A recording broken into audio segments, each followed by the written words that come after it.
Imam Al-Bukhari itu Kang, itu beliau lahir, kemudian tumbuh, usia 2 tahun ayahnya meninggal. Kemudian 4 tahun itu divonis buta permanen. Tidak bisa melihat secara medis. Nah, tapi ibunya itu tidak pernah putus asa. Ibunya punya rencana dengan ayahnya, anak ini dalam keadaan apapun, dia mesti menggapai cita-cita tertinggi bermanfaat bagi agama dan umat. Maka sepeninggal ayahnya, ibunya meneruskan cita-cita itu, dikuatkan dengan doa, perjuangannya berikhtiar sebagai single parent. Maka dikirimkanlah kemudian ke satu madrasah untuk mulai menghafal Quran. Perhatikan, doa ibu yang menggantikan.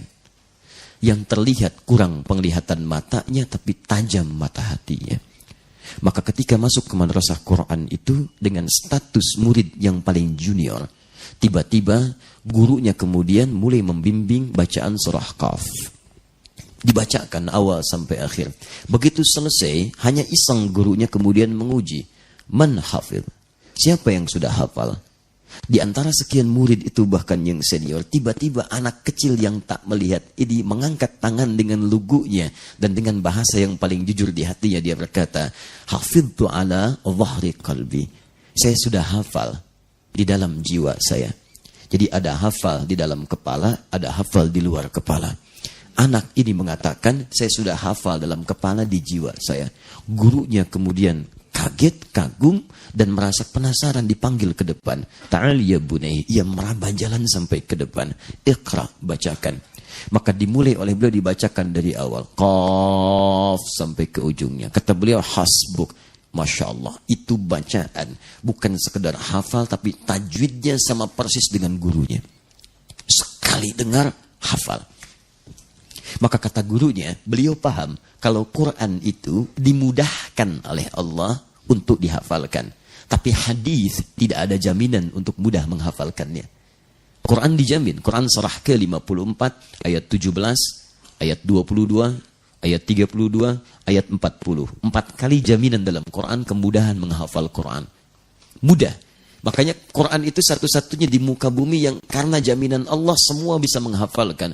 Mau anak kecil, dewasa, disebut tua, disebut muda, disebut tidak melihat, disebut melihat, dia berpotensi untuk hafal. Bahkan ada yang disebut, maaf, sarafnya terganggu, itu bisa hafal Quran. Teman-teman, kisahnya tidak berhenti di sini. Kata gurunya, Ananda dari sekarang minal an tadrusul hadis. Kamu belajar hadis. Karena melihat bakatnya tinggi. Begitu pulang ke rumahnya bertemu dengan ibunya. Umi. Dikisahkan. Terjadi begini. Ibunya senang. Bangga dipeluk anaknya. Tapi tibalah ke penghujung kalimat yang sangat luar biasa. Kata anaknya, Ummi, uridul hadis. Bu, sekarang saya mau belajar hadis. Ibunya melihat anak ini masih dini, punya keterbatasan dalam penglihatan. Kata ibunya, ya bunayya iktafi bil Quran thummal hadis. Nah, supaya nggak capek, Quran dulu baru hadis. Anaknya yakin dengan perkataan gurunya. Kata anaknya, la uridul hadis. Nanda ingin belajar hadis. Maka anaknya meraba jalan setelah kalimat itu, ingin masuk ke kamarnya. Ibunya melihat di kejauhan, meraba jalan masuk kamar. Maka di situ ketika dia masuk ke kamarnya, ibunya langsung mengambil sajadah di kamarnya. Dia bentangkan, kemudian berdoa kepada Allah Subhanahu wa ta'ala. Perhatikan doanya. Yal basir, yalladhi ala kulli syai'in qadir, a'id basirat tabni. Ibunya memulai dengan al-asma'ul husna. Ini petunjuk di Quran surah ke-17 ayat 111. Qulid Allah awid ar-Rahman ayyamma tad'u falahul asma'ul husna. Kalau Anda punya persoalan atau keinginan, minta kepada Allah. Minta kepada Allah. Sebut namanya Allah Ar-Rahman, atau pilih nama yang sesuai dengan kebutuhanmu. Jadi jangan harus semua disebut. Anda butuh rizki, sebut ya Allah ya Razzaq. Nanti kalau ada kekuasaan, ada yang iseng menyakiti misalnya, atau iseng mengganggu, sebut ya Al-Jabbar, ya Al-Malik. Ya Allah berikan perlindungan, kekuatan. Anda misalnya sedang belajar, ingin dipercepat, sebut ya Al-Alim.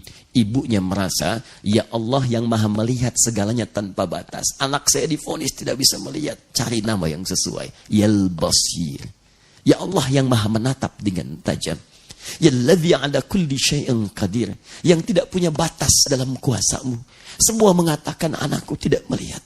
Engkau yang maha melihat dan engkau tidak punya batas dalam ketetapanmu. A'id basirat tabni, mohon kembalikan penglihatan anakku. Ibunya mengatakan, Yal basir, anaknya ketika masuk kamar ternyata sedang mengulang surat Qaf tadi.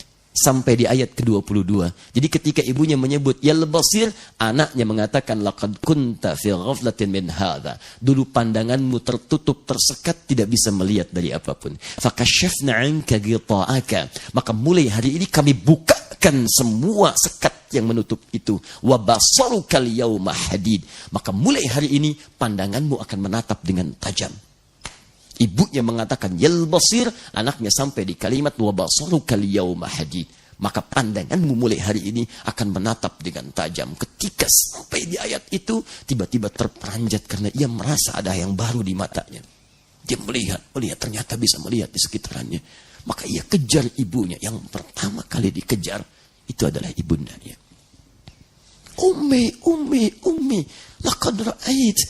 Ma, aku bisa melihat. Kejar. Ibunya yang sedang lelah berdoa sampai tertidur, ketiduran itu bangun, langsung tiba-tiba tak sadar dipeluk anaknya dengan erat. Ibunya belum yakin, dia katakan rubbama ra'aitu biqalbik. Rubbama, mungkin ananda melihatnya dengan hatinya ya, bukan dengan mata. La bal bi'aini, saya bisa lihat dengan mata saya. Ini ibu kenakan pakaian ini, di samping kita ada benda-benda ini dan sebagainya. Maka berpelukan keduanya, mengalir air matanya, dan sejak itulah Al-Bukhari kecil mulai meniti karir dari kesuksesannya.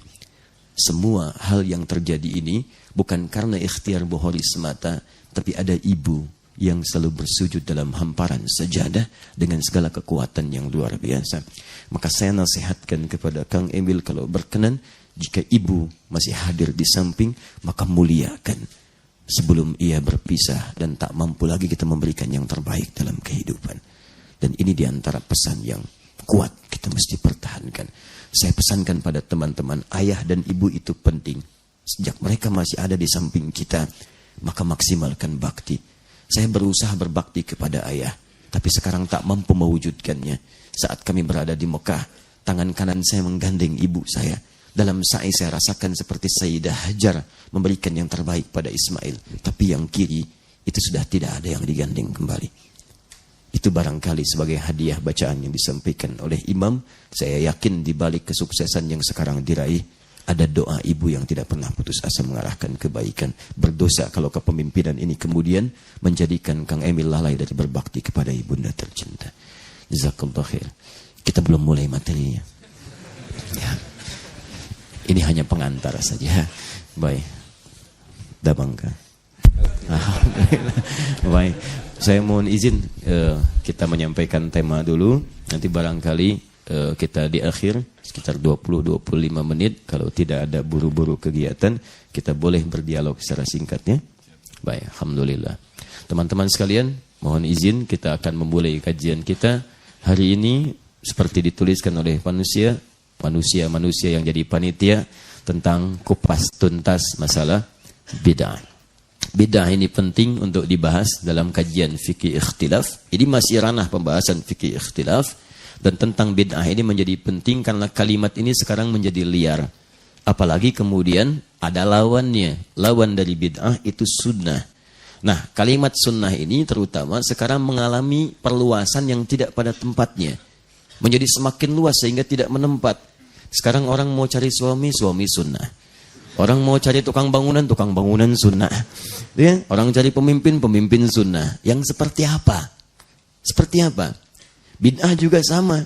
Dulu bid'ah hanya dalam urusan persoalan akidah dan fikih. Sekarang pindah sampai ada bid'ah cinta. Ya, jadi judul lagu, ya kan? Dan sebagainya. Nah, itu sebetulnya seperti apa gambarannya? Terkhusus persoalan-persoalan yang ditarik karena syariat. Karena sekarang mudah kemudian keluar penilaian-penilaian yang bahkan keluar dari pakem ulama. Kita akan coba urutkan semua hal itu. Dari nilai ini kemudian kita ambil kesimpulan. Dari kesimpulan itu kita mengamalkan sebaik yang bisa kita lakukan. Siap insyaAllah? Baik. Kita mohon izin ya. Saya mohon izin berdiri, Kang ya. Atau mau ikut berdiri? Baik, tahan dulu ya. Baik. Masya Allah. Nih, Pak Suhaili khusus hari ini, biasanya beliau ada di pojok sebelah sana, ya. Dia rajin, masya Allah, ya. Kita doakan mudah-mudahan seragam ini menjadi saksi di hadapan Allah bahwa beliau pernah jadi seorang yang dekat dengan Allah Subhanahu wa taala. Baik. Seorang yang bertugas mengamankan satu nilai kebaikan itu sama dengan nilai berjuang fi sabilillah jika diniatkan karena Allah Subhanahu wa taala. Jadi kalau bapak wafat dengan menggunakan seragam ini demi menghadirkan nilai kemaslahatan bagi umat, bahkan dipakai dalam hal beribadah, maka ini menjadi saksi yang mengantarkan bapak ke surga insyaallah. Jadi itu pilihan. Itu pilihan. Baik. Sekarang khusus berada di sini dekat dengan papan tulis. Ya, cuma saya ingin sampaikan saja Pak, mohon izin setiap yang dekat dengan papan tulis ada peluang untuk menghapus.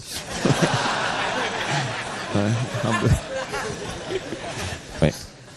Izin Pak Suhaili, kelihatan ini insyaallah? Belum saya tulis ya. Bagaimana bisa kelihatan?